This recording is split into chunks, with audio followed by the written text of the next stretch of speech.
Morning. It is a great morning, isn't it? So nice to have you back. What up, Daddy-O? It's Thursday. A great way to start your morning. Yeah, see, I was planning on sleeping in. Don't do that. Don't do that. You'll miss all the fun. Who's ready for some nonstop, totally scheduled fun? This show is fun. Uh-huh. Fun? It's fun. Oh, what fun. Okay, let's do it. It's showtime, folks. Good morning, DJ and PK. It's 97.5, the KSL Sports Zone. Welcome in on a Thursday morning. 1 week from tonight, we have football. The Utes open up against Idaho. I'm ready. Who's ready? Can I see a show of hands? Who's ready? We've actually got week 0 games coming up this Saturday. And believe it or not, tomorrow night, Weber State's at Northern Colorado. That's actually our first local game. And Idaho's at Cal Poly, so I don't think you need a scouting report, Ute fans. But, you know, if you want one, go ahead. Why not? Knock yourself out. Southern Utah and Utah Tech are playing Saturday. So we got Big Sky football this weekend. It is here. A guy who should have a big year this year, who had a pretty good year last year, really came on at the end because he gave him more carries. Wayshawn Parker figures to feature this year. Here's Wayshawn Parker with the media. Wayshawn, you were voted a captain. Just what does it mean to be wearing the C this fall for the team? All I got to say is thank you to God. I mean, he put me here for a reason, and all I can do is just show what he put me on the earth for, to show people that I'm right behind them, that they can believe in me when we go on that field, and I don't have to worry about, and they don't have to worry about anybody. Where have you seen that growth in yourself to own this leadership role like you already are? I mean, growing up, I've been mature of my age. Like, I'm only 20. I've been playing with older people. My dad really coming here and just really getting to show what I learned and how I can teach it to other people. How excited are you to take the field with this group of guys that are all supporting you and hollering for it? I mean, it feels great. I mean, knowing that people got trust in me and I got trust in them, we ready to just go out and have fun all together. Matiaki is a name that Coach Achuaya talked about has making big strides this fall. Just what have you seen from him as he makes the move from linebacker to running back? Oh, a lot. Since last year, him coming to our room made definitely a difference. Now they got to worry about a lot of people, not just me or Daniel Bray or Steve. He add a lot to the table, so when he get in that field, people won't have to worry about him too. So I've seen him progress a lot. How have you seen the offensive line develop since you're going to be working behind him a lot this season? Dang, seeing them come together is a good thing. Since the spring, the communication that they have with each other and the chip that they got on their shoulder to prove to people that they can do what they do, is just happy to see. Did you feel a different energy now that school started and fall camp's over and it's afternoon practices? Like, did you guys feel like more hype out there? How has the energy changed? I mean, the energy haven't really changed. I mean, it's just that the week's getting closer, so everybody's getting more hype. It's we try to plan against each other. We want to go show other teams what we can do and show other people what we can do. So when it comes down to that, it's just we ready. How excited are you to be back at Res in a week? Oh my God, I'm so excited. It's just been on my board. I've been thinking about it every day. Every day. Wayshawn, you guys got that rhino position sometimes with Semi. What's it like having him lead the way for you? I mean, Semi and Sione, shoot, when we go out there, we're finna have a ball. I mean, they always tell me, just follow me, I got you, and I just do what they say. Is it crazy to see the speed those guys have at that size? Yes, it is. It's surprising. So when they get on a full burst and nobody can catch them, I just be like, yeah, I seen that in practice. Yeah. Are people sleeping on Sione, you think? Because yes. I think everyone knows Semi, but... Yeah, people are sleeping on Sione a ton. I mean, once he get his shine and when his number get called, he going to show. And I got my trust in him. Well, Wayshawn Parker should be a star running the ball. Braden Pegan figures to be a star catching the ball. He was at Utah State last year, had a good year. Kevin McGivern was his offensive coordinator. McGivern moves to Utah. Braden Pegan moves with him. So why not a big year for him here, right? All right, here's Pegan with the media. All right, how are the vibes around this football team as we inch closer and closer to game day? It's amazing. The teammates are super fired up. We're all fired up. We're ready to go. What are you most excited about showing maybe Utah football fans what you can do? We just put in a lot of work in the offseason. Football is all practice, and then you have your games, of course. So just putting in all that work and just seeing it come to fruition is going to be cool. Braden, you guys went to Arizona with Devin over the offseason. Just how has that time in the desert helped you guys so far this season? It was super fun, and we just got a bunch of reps, and we ran a lot of routes, hung out, of course. We were in the same Airbnb, so getting really close and just developing that connection. What sets Devin apart from other quarterbacks you've played with throughout your career? He can keep the play alive for a really long time. He can extend plays on his feet. He can throw the ball. He can do everything. So knowing that he can do that, it helps me be confident in playing my game and, of course, the rest of the receivers. We've heard a lot about Tobias and Mana over the last couple of days. Just what have those two done in fall that maybe has impressed you?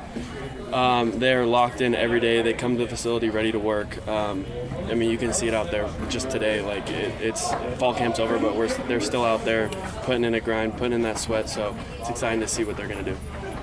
Who's made the most big plays out of that wide receiver room at fall camp? Oh, that's a hard one. There's a lot. I don't think I could single out anyone, but I mean, Kyrie, Larry, Mana, Creed, they're all deep threats. They all can do everything. So it's going to be super exciting to see them ball out. Yesterday, Coach Shaw said that you guys going up against his corners are making them better. How is going up against this corner room making you guys better? They play a lot of man, and that's what they play at the next level. So seeing that every day, I mean, they're aggressive, they're fast, they're explosive. Utah's known for their defense, they're ballers. So I'm just grateful to get to come here every day and work against them. Who's been the biggest challenge for you? Which corner? Again, I don't know if I could single one of them out. They're all, I mean, even like JC, Scoob. I go up against Scoob the most, but they're all really tough to go against, and they help you get better for sure. All right, there's two Utes. Let's get it started off with the old movie quote, right? We take a break. When we come back, the former Aggie quarterback Riley Jensen talking college football next, then Bryan Kehl, the former Cougar. Stay with us. DJ PK, and we're joined now by Riley Jensen, the former Utah State quarterback. Riley, good morning. What's happening, fellas? Talking football, preseason, the expectations so high, so much positivity. You want to put your shoulder to that positivity and keep pushing that positivity, or you want to temper some expectations with everything you've been hearing through camp? Every year at this time of year, like everybody's undefeated, everybody's excited, everybody's, everything's going to be great. BYU's receivers are incredible. University of Utah receivers are incredible. We hear this every year, and every year there is some things that let us down. I mean, we've had some good years recently, but man, I think there's pause for a lot of things. I'm worried about the offensive line at the University of Utah. I'm worried about the receivers at BYU. I'm worried about a quarterback at Utah State who's very athletic, but maybe can't make it through a season or hasn't shown us that he can make it through a season yet. So, yeah, there's things that we need to temper our expectations with. I think there's no question about that. If you're Kevin McGivern coming in from Utah State to Utah, we've been hearing about some stuff, he's going to put his imprint on it. If I'm a fan of the Utes, I want his imprint to be much like Jason Beck's imprint because that offense was explosive last year. Why would you try to change things up when what you have worked at a very high level?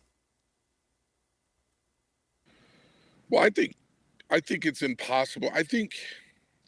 Look, you and I have talked about this on air and off air, PK. I think the most important thing for Jason McGivern or with Kevin McGivern is to be authentic to who he is. Look, the offense at Utah State last year was very similar to what the University of Utah ran.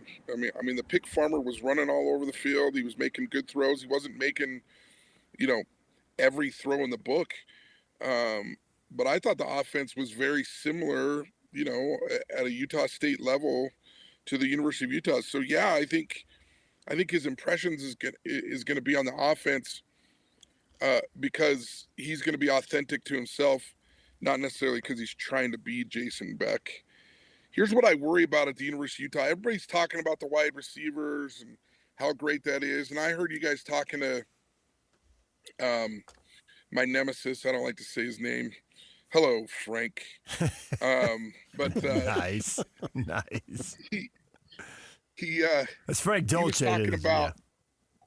He was talking about how, throwing down the field is not Dan Pierce's biggest thing, but I think one thing that I'm worried about with the University of Utah is not can they replace receivers, not can they do the things that they're going to want these receivers to do, but I felt like J.J. Buchanan last year really worked himself into a position where he could be a really, really big-time player for the Utes that made – key clutch plays. He wasn't a burner. He was almost like a tight end wide receiver, Shannon Sharp type receiver who was so good. And I think back to, my best year ever playing college football was at Snow College. My sophomore year was the only thing in my life where I wasn't just bang average at something. And I had Kevin Curtis, who played in the league for 10 years. He could get over the top of defenses, but I had two guys. I had a guy who was my tight end named James Tamalpeo, who ended up at the University of Utah, and my wide receiver named Lance Mickelson, who was one of the best possession receivers I'd ever been around. He ended up being the leading receiver for Tim Couch at Kentucky. And those type of receivers are so important to keep the chains moving. So what I'm looking forward to Kevin McGivern being able to find this fall is that receiver that can replace J.J. Buchanan as someone that can move the chains for you when you need to keep moving the ball down the field. Do you believe that when you hear the offensive line is 10 deep, that they'll get the production they got last year? And is that enough? Because the two games they lost, they didn't run the ball very well. They didn't score very many points. They didn't run it at all against Texas Tech, and they ran a little bit against BYU, but they couldn't run it in the handful of short yardage situations that decided the game. Yeah, I mean, I'd love to hear that you're 10 deep. And look, I love Jordan Gross. I think he was an amazing athlete. I think he was an incredible professional and collegiate player. If it's just his eyes that are telling him that, then maybe I don't trust it as much as if there's some other guys that are telling him the same thing. Like, look, you're 10 deep here. This is a really, really good offensive line. So depending on who's telling me that they're 10 deep makes me feel good about that situation. They're not going to be as good 5 deep because they lost 2 first rounders, right? Like, I mean, we can pretend all we want like that's going to be, just a money position for them, but you don't replace 2 first rounders very easily. No, you do not. We'll see how they do. Bear Bachmeier played at such a high level last year, and the thought being, well, he was a first-year freshman. Now he's a sophomore. He's been in the program, blah, blah, blah, blah, blah. But in terms of that's a nice theory, but in terms of actuality, what level of improvement will we really see because he was so good last year? Well, I think when you had a year that Bear had, I mean, there's obviously things to work on. We've talked on this show about like reading the moving parts over the middle of the field, but I think the overall thing that you need to work on if you really want to be an all-time BYU grade, if you want to be someone that gets to go to the NFL and have a career, is you need to work on the consistency that you need on an every game basis that makes you elite. And so to be elite, he's got to be more consistent. And what that means is if he throws for 350 against, Bo Diddley Tech, for a better reference than I can find, he's also got to be able to do that against Texas Tech. Now, do all that, but just put in the name L.J. Martin. He ran for 1,300 yards. Can they count on that again? That's a massive total. He was 6th in the country last year. Do you expect the same kind of production, or is that too big an ask? I do. I listen, I think L.J. Martin is one of the least talked about really good football players in the country. And it's so weird to me because we talk, even here in this market, we talk a ton about Bear Bachmeier. I mean, the MVP of the league was L.J. Martin. The MVP, like top 5 player in the country, in my opinion. So, yeah, I think he's going to have a huge year. He needs to stay healthy. That's always true with a running back, right? But if he stays healthy, there's no reason for me to believe that he can't replicate exactly what he did last year. Yeah, I think the reason why we don't talk about him enough, and I agree with you, is he draws no attention to himself. He's old school. Big run, touchdown run, put the ball down, hand it to the referee, whatever it might be. There's like Jamal Williams was a charismatic guy, right? And still is. I mean, I assume he's done playing. I know he's been around the program. But he was a great interview. He'd laugh. The way he carried himself. LJ Martin is so understated that you don't even realize he gained 1,300 yards last year because nothing about him brings attention to himself. And I think that's part of the reason. And in the end, as far as his NFL career and his college career, that's not going to matter because it's going to be about the production. But these people who are more flamboyant seem to get more attention, and that's pretty much, in my mind, the only reason why he's not getting it. Well, I think that's very true. It's really refreshing to me. It reminds me a little bit of Tyler Algier in the sense that all Tyler Algier has done since he played at BYU is produce, both in the NFL and everywhere he goes. And everywhere he goes, he starts to produce, and then they draft another back. Then he gets traded to the Arizona Cardinals, and they're like, hey, we're going to make you the guy. And then they draft another back.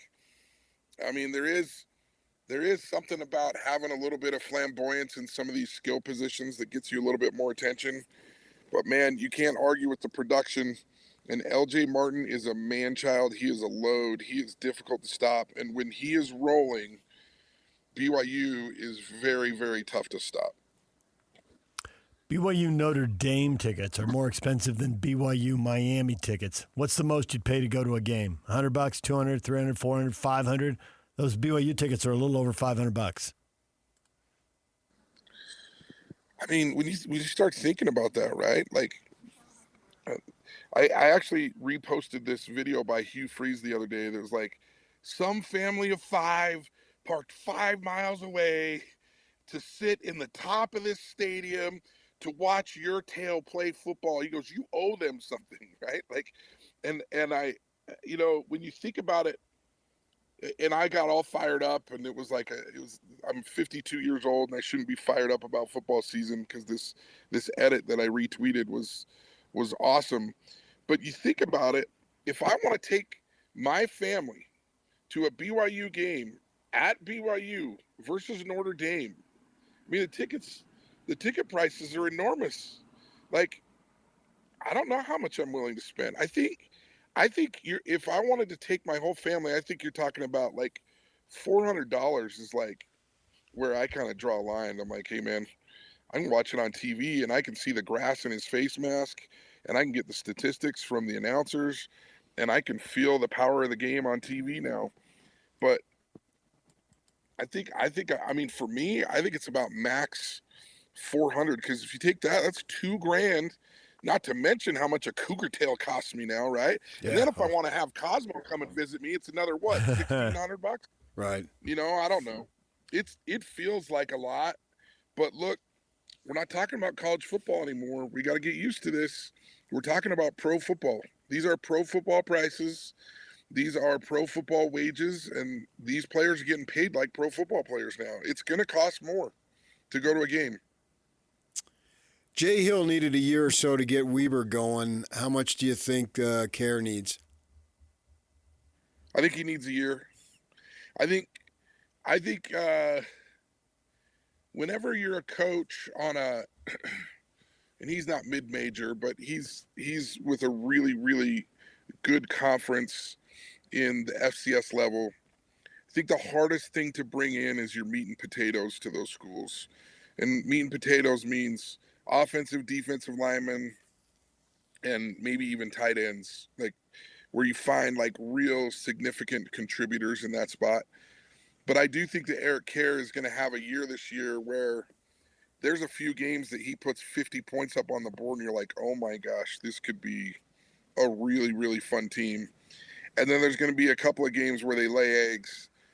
I just don't think that they have all of the pieces together yet on the offensive and defensive line. I think he would probably tell you that. But this is going to be an exciting team all year to watch. And I think you're going to see his fingerprint very, very quickly.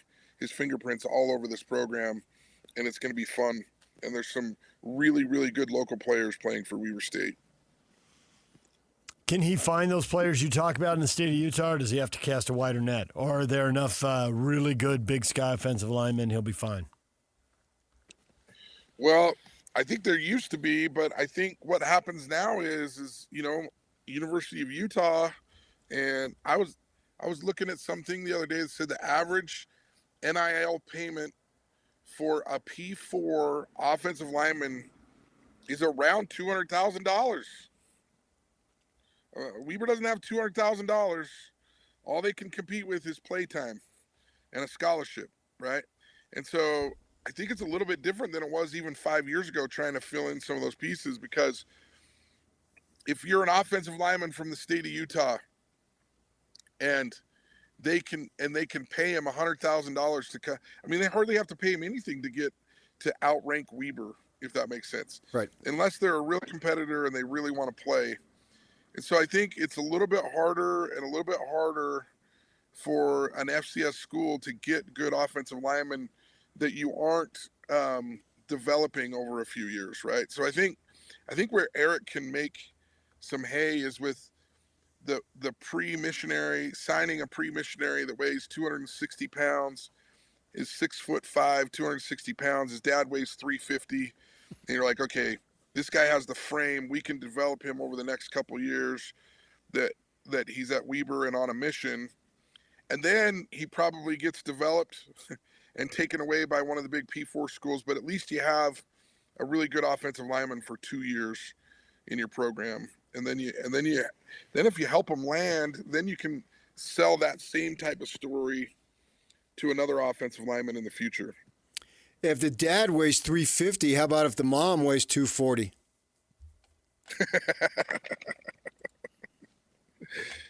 I plead the fifth. I pull a Fauci. I'm pulling a Fauci right now. Well, I'm wondering if Utah State should adopt that model too, to an extent. We've talked several times with Todd Phillips, the UVU basketball coach, and he openly says, come here, man. Don't go someplace where you sit on a bench and don't get enough FGAs and don't get enough minutes. Come here, show the world what you can do, and then you can go on to the ACC. You can go on to the Big Ten, because he's done all of that. You can go on to the Big 12. Those guys that he's coached, they've all done it. He has a track record. He literally can point to guys and say, hey, you could be the next fill in the blank who comes here, plays well, they win a bunch of games, you go on, you increase your money. So certainly Weber can do that, but Utah State, obviously, with the receiver going from Logan down to Utah here this year, where he has an opportunity to be the leading receiver, I'm wondering if that's a strategy that a lot of these places should employ. Well, I think in some ways, if you're a mid-major, you're an FCS school, you really are kind of imploring the JC model that used to be when I was playing, right? It's like, hey, go start for 2 years, have an incredible season at Snow College, and then sign a Division I scholarship. I mean, look, I think I've talked to you guys offline. Like, if your son is in the state of Utah, let's say he's top 2 quarterback in the state right now, which the quarterbacks in the state of Utah are getting offers, and they're playing good football. And let's say he's the second best quarterback in the state of Utah, but he is the 78th rated quarterback in the country. It turns into a really interesting picture, and here's why. The top 50 teams in the state are going to sign, or the top 50 teams in the country are going to sign the top 50 quarterbacks in the country. However, the next 50 teams in the country are going to take bounce backs from the top 50 teams in the country and use that scholarship for that player. So you could be ranked 78th in the country, which in the past was like, you're a Division I quarterback, like you're playing Division I. Now you may have to be patient enough and smart enough to say, hey, I'm going to go to Weber State for 2 years. I'm going to start for 2 years under Eric Kerr. I'm going to throw for a bajillion yards, and then I'm going to sign my big contract at a big time P4 school. And so it's a little tougher on a high school kid, because everybody likes the stickers on a helmet. But Eric could turn Weber State into a quarterback factory just like he did at Corner Canyon, that churns out Division I quarterbacks and makes it so that Division I quarterbacks can come out of his program every 1 to 2 years because they're in a great system for quarterbacks. And now you play 2 years at Weber State, you have a really good chance to go play somewhere. Yeah. Not to mention that you had a really good scholarship. You were the big man on campus. You cut your teeth on a little bit lower level football, and now you're ready to play big time football. I like it. How about, as Riley just greets the neighborhood as they head off to work in the morning, good work, Riley. how about the argument that for a lot, it's very rare to move from high school to college, and then right away what you did as a high school coach doesn't matter. It doesn't, except, and this is a major exception for Eric Kerr, when he goes out and recruits a quarterback. Well, he's not getting the top 25 or 30 because of the money they're getting and their talent. But can he overachieve because he can say, why would you go there? Has anyone on that staff ever put anybody in the NFL? Because I got multiple quarterbacks on NFL rosters. This guy was drafted number 1. That guy starts for the New York Giants. I mean, he's got a story to tell. Why? You can go wherever you want, but if you come here, I'll teach you how to play in the NFL. And other people may tell you that, but take a deep breath before you buy what they're selling. And think about where my quarterbacks have gone and then look at where their quarterbacks have gone. Seems like that's the one thing that you wouldn't normally have making a jump from high school to college, but he has that to sell. Well, I think Eric has that. He has that story to sell. I mean, he has a very compelling story. He has that story to sell to some wide receivers, too, that go play in the SEC, that have gone on to play some big-time football. Look, this is a guy who knows offense. Eric also knows defense really well. I mean, this is a very, very talented individual. If there's, we just don't see this happen very often. We hear about it going to happen. We hear that maybe it could happen here or there. I mean, there's a couple of different coaches. I'm trying to remember. There was a kid named Mitch Mustang out of Arkansas who I think his coach ended up being his offensive coordinator. Auburn later. Malzahn? I can't remember the exact story. Yeah. And so you had Mitch Mustang, who was this big time quarterback, and did you say Mazzoni? Malzahn. Yeah, Malzahn. Sorry. Malzahn ends up going up and he ends up being his offensive coordinator, I think, at Auburn later. Now, Mitch Mustang didn't end up being the quarterback, but he got that break, and then he ended up being a great coach on the next level. But we just don't see this happen very much. I think this was a very gutsy call by the athletic director at Weber State. And I think there's going to be really interesting dividends at Weber State because of this. We'll leave it right there for now, Riley. You can go out to the curb and greet a few more of your neighbors. We appreciate it. Hey, look, I'm a friendly guy. Thanks for having me. You're authentic, big guy. That's what you are. There's Riley Jensen. We'll take a break. When we come back, Bryan Kehl coming up next. Stay with us. DJ and PK, it's 97.5, the KSL Sports Zone. We are joined by the former BYU Cougar, Bryan Kehl. Bryan, good morning. Good morning. How you doing? We are doing well. I am so curious. We're getting so close to football. You played and you heard coaches talk, and now you're all done playing and you hear coaches talk. And there should be a lot of positivity around BYU. They won a lot of games last year and they got a lot of players back. But I wonder if this time of year you're 80% in on the positivity, 90%, 100%. Where are you? Honestly, it's kind of a weird situation. I have higher expectations than I don't even know. I don't know the last time I've had such high expectations, and it's just a result of winning. We've won a lot of games the last 2 years, and like you just said, we got a lot of players back. So it's like you look at where we were last year and the year before, and then you look at this year and you're like, okay, well, that guy's back. We're better at this position. We're better at it. You just kind of start to drink the Kool-Aid. And I've always enjoyed that nice blue Kool-Aid. So I'm all in, man. My expectations they're to the moon. You've been around a lot of coaches during your time as a player, from youth ball all the way up to the NFL. And BYU's got a new defensive coordinator in Kelly Poppinga taking over for Jay Hill, who was wildly successful. Based on your knowledge, what makes a coordinator be good? Yeah, there's so many things, and it goes beyond just understanding the X's and O's and understanding football, because that's obviously a huge component of it. But then if you're a play calling coordinator, which most are, there's this whole other element, which is just being cool and calm when the bullets are flying, and being able to think clearly and strategize on your feet very quickly and respond to what your opponent is calling. And so it's not just, creating a good defense, an effective defense or offense or whatever it may be, but it's also it's in the moment when the game circumstances dictate it, being able to dial up what your team needs on that play, that down and distance, that spot on the field, and that's really the X factor that separates the average from the good to the great. And the great ones, they have that X factor. So for K-Pop, who's, one of my great friends and teammates, and I have great expectations for him, there's no doubt in my mind that he knows all the X's and O's. He understands it. He's crafted a great defense. The only thing that's for me and for any of us that's to be seen is can you dial up the right call on the down and distance at the time in the game. So that's the only thing that's kind of an unknown, and him being a first time, play caller, that's where it'll be interesting to see. But as far as knowing football, there's no question there. He knows his stuff. We'll just see it. I just hope that he can call it and dial it up at the right time.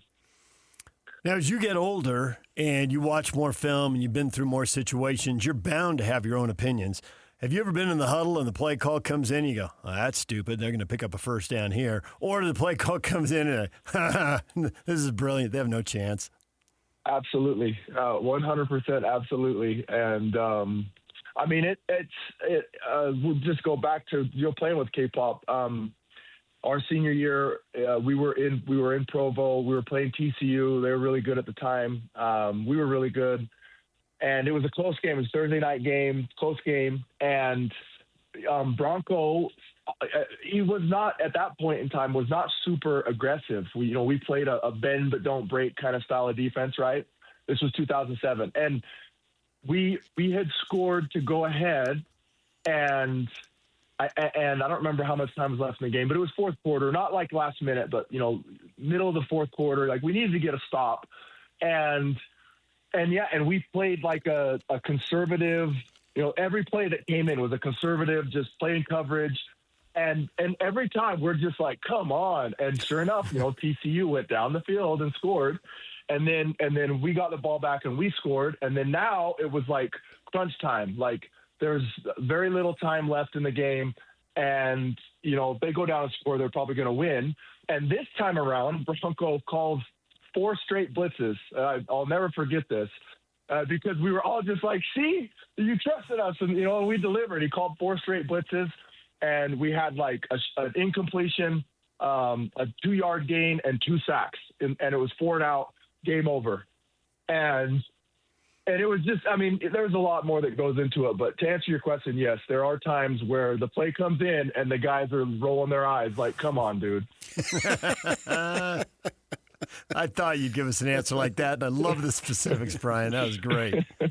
Talking with Kelly, he'll just recite where this defense came from, and he goes back to Kyle Whittingham's father, Big Fred, who did coach at BYU, also obviously coached in the NFL and at Utah, and how it's been passed down.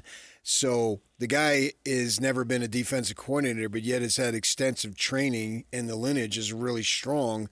So what do you think he's going to do in terms of being aggressive at the right time? Because it turns out that Bronco was aggressive at the right time under your circumstances, as you just explained to us. He was. And Bronco's a phenomenal coach. And honestly, he understood our personnel at the time, and we were limited in the back end. And so being aggressive was a roll of the dice, okay? So now look at BYU right now. Look at BYU's personnel. And, I was talking to someone about this the other day, not just in football, but in basketball, but every sport, the major sport. You look at BYU, just the personnel, there is more team speed and athleticism than they've ever had. And that's not debatable. That's not just opinion. Like, that is absolutely quantifiable fact. Yep. Okay. They have more athleticism, more team speed than they've ever had. So in the context of defense and calling a defense and a coordinator and how aggressive can you be, speed is a great equalizer. And it is a great redeemer, because if you get beat and you have that extra gear, you can catch up. If you're out of position and you have, that elite speed, you can get back into position. And it gives a coordinator a lot of ability, a lot of freedom to call stuff that if they don't have that, then they're not able to call it. And so, yeah, I expect Kelly to be very aggressive. And I think he's picked up, and the conversations I've had with him and that I've just heard him, to the media, to other people, is he's picked up little nuggets from everywhere he's gone. And that's who he is. Like, that's the type of guy he is. Like, he's the guy with the notepad paying attention. And, oh, okay, yeah, I like that. And writes it down. And he's always been that way. And so I just fully expect him to have picked up all the little nuggets from all his stops and everyone that's influenced him. And then now, like we just said, the question is, can you call it at the right moment and the right time and put that part of it together? But I do expect him to be aggressive. Back in the day, when, as you point out, there wasn't as much athletic ability, you obviously had NFL players, and you played in the league, I think 5 years, maybe 6, and you played with David Nixon. I think he played 3 years in the NFL. So you had NFL guys, and NFL guys at other positions too. But how big was the drop-off with the depth, and what do you think now of the second string? So either you rotate guys and keep them fresh, or if you have injuries, guys can step up and still play at a high level. Do you see a big difference between now and then? Yeah, there is. And that's really what helps you sustain through a whole season of pounding in a conference like the Big 12. Because football, it's 100% injury rate. Like, if you play football for any amount of time, like, you're going to get something, right? And it's just college football and NFL football. It is just a brutal game. There's going to be injuries. What does your depth look like? Going back to the historical BYU teams, yeah, the starting lineups were really, really great. Like, quality players, NFL guys, like you said. And the fault there just didn't have the depth. And so, you look at seasons where the injury bug just really nipped us, and it just, you just can't sustain the performance with the reserves. And now, with the way the program's gotten itself, the depth is so much better. And sometimes, there might be a young guy who might be more talented that comes in, inexperienced and young, but maybe more talented. In fact, I remember I went to this team event a year ago before the season, and was sitting there talking to Jay Hill, and he was telling me about some young guys that he was like through the roof on because they were so talented, like very young and inexperienced and still need to learn football. But as far as talent, though, better than guys that were older than them. And so that's something that's new. That's a new thing for BYU. We've never had that, and so it is a great result of the resources that they put in place and being in a Big 12 and all of those things. All right, that leads me right into my next thought with you. The last couple of weeks, there's been a lot of commotion and an apparent disconnect between Kalani Sitake and what he says is basically owed to him, not personally, but to the program, versus what the administration or the athletic director is willing to give, whatever it might be. So you can comment on that if you want, but my thought for you is, we talk about no distractions. What are your thoughts on this being a potential distraction? It seems like that Kalani's been able to insulate the team from it. Yeah, there's so much to be said about that, and so much that I would say and I won't say on the air and all that stuff. And I don't even know all the details. I hear things, and I'm not involved officially anywhere down there, so I'm not privy to all the details and all the particulars. I just have my opinions and what based off of what I hear. And I'm a football guy. I'm biased. Like, football is amazing, and the resources should and have been given to football, and it's been cool to see in the last couple of years how the decision makers, at whether that's in Provo or in Salt Lake, in regards to BYU and using resources, not just dollars, but time and priority. So resources, whatever they may be, that they've been unlocked a bit in the last couple of years, and hopefully they continue to be unlocked. And then with that, it's just cool as a lifelong BYU fan to see the sports have success directly correlated to those resources.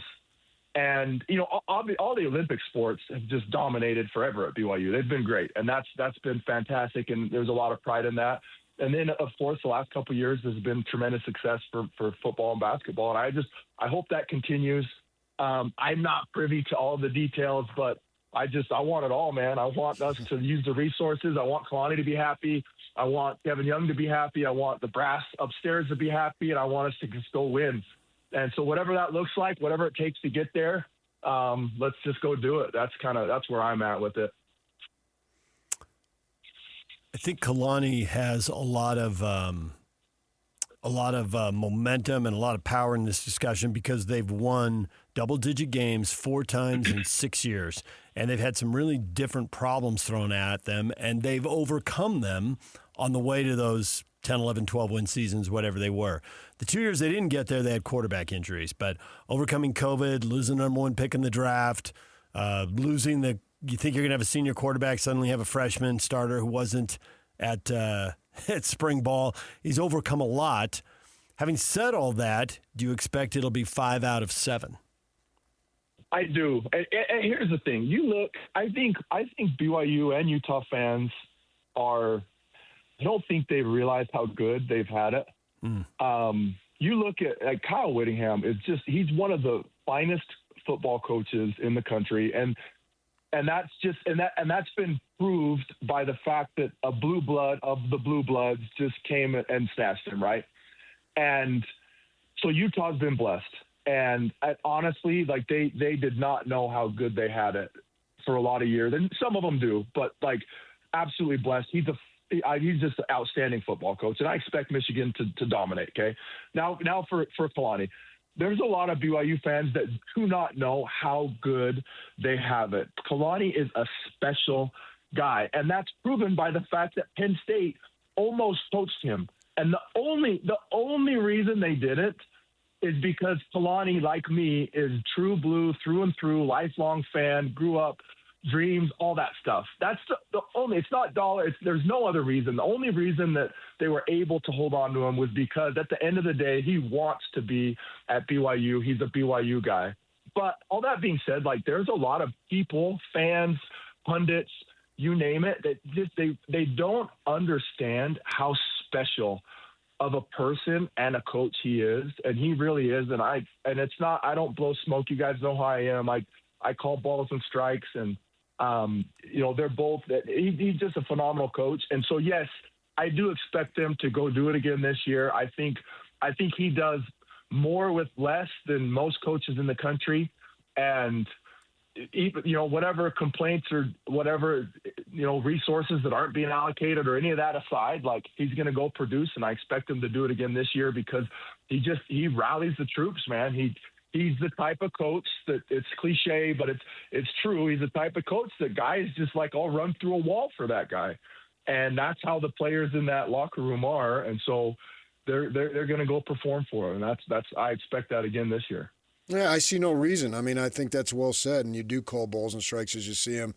And you've been that way since you were a player for sure. It's just in your personality and your DNA to be able to say what you feel, and you do it very well. So I think you encapsulize, if that's a word, some fancy word probably over my head, that the essence of the program stems from the coach, and it starts from there, and it goes all the way down. And this program is in a good spot largely because of him. I don't know that there's any other way to say it. I agree. And that's, people that don't know the details or just understand, they just don't understand where we would be with some other coaching and he made some comments recently about how much he appreciates Broughton and Bronco and Lavelle now more than before, because now he understands what they were dealing with. The combination of expectations coupled with restrictions that are put in place to be the football coach or whatever coach at BYU. And it's just a unique situation. It's a unique institution, which I love and I'm all for, but it comes with it some different parameters. And, in a lot of ways you're playing down, you're playing with a hand behind your back. You're you're expected to go compete with higher restrictions or rules and all that stuff, and he does it. And he's just special, man. I love the guy. He is dealing with restrictions that are not dealt with at other schools, to be sure. But is this another case where you look back 20 years and think you're seeing more tats, more earrings, more long hair? I don't know. You probably got better examples than I do. If you see things, No, I have. You know what? I have noticed that, and that's a whole topic for another thing. And what's interesting? There's members of the church that are listening out there. It's kind of interesting. I was just on that subject. I looked at something just the other day in the handbook because I was wondering, like, what have they changed the stance on tattoos and the wording is different now than it used to be. And it's not. It's just there's some things that are different. They're not. It's not as black and white. Hard lines. It's just some relaxing of the phraseology, if you will. And so, you do see more of that stuff on campus and more of that in church on Sunday, which is, we want to have a big tent and everybody's invited and everybody's involved, and I think that's great. Bryan, we'll leave it right there for now, but we will get back to you in their games and see what you think of the way they're shaking out. How about that? I can't wait, man. Okay. Looking forward to it. We appreciate you coming on. Thanks, Bryan. Yep, you bet. There's the former Cougar, Bryan Kehl. Still ahead, Barry Trammell's going to join us at 9 o'clock to talk all things Big 12. Next, it's What is Trending. The headlines are on the way.